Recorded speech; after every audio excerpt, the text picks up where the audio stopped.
we had left, basically. Used to go all over the country watching us, and they would stir, I think yourself included, they would stir the people in the chicken and basket places and the universities into what to do to us. You know, this is what you do when you go to see Slade. You don't look, you know, it's all this, isn't it, you know, and have a good night. And people used to come up at the end of the night, you know, even older people, and say, I'm really amazed.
The 3 years playing clubs for Slade seemed to pay off, as in 1980 they were in demand as a live act again, and their manager at that time, Chaz Chandler, asked them if they would play Reading Rock Festival.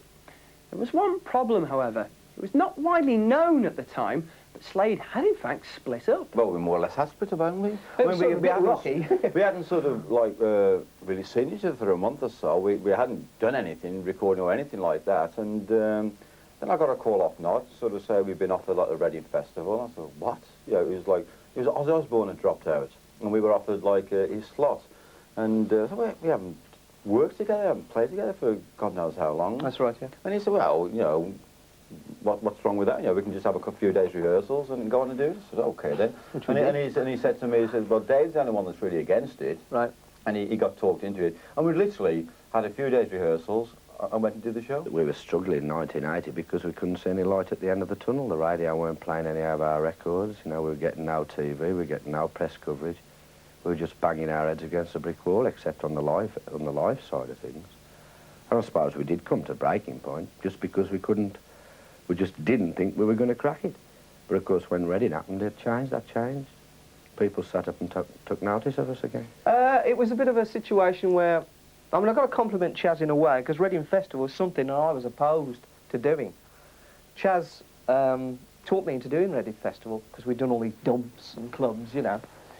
And I was about to sort of say, oh, crikey, you know, call it a day, you know. Don't seem to be getting anywhere 4 years later, you know.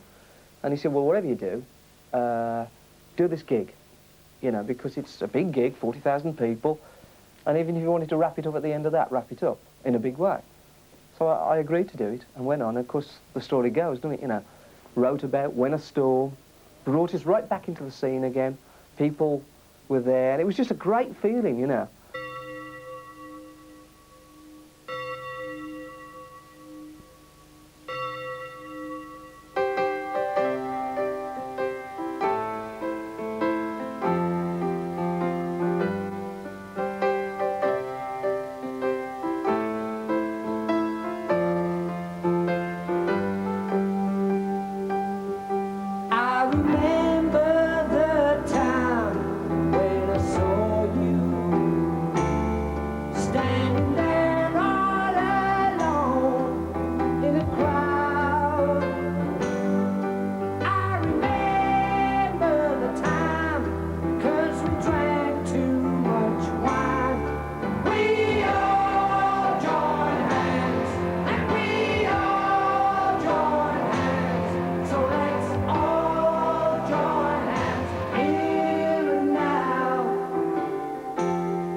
You're without Chaz here.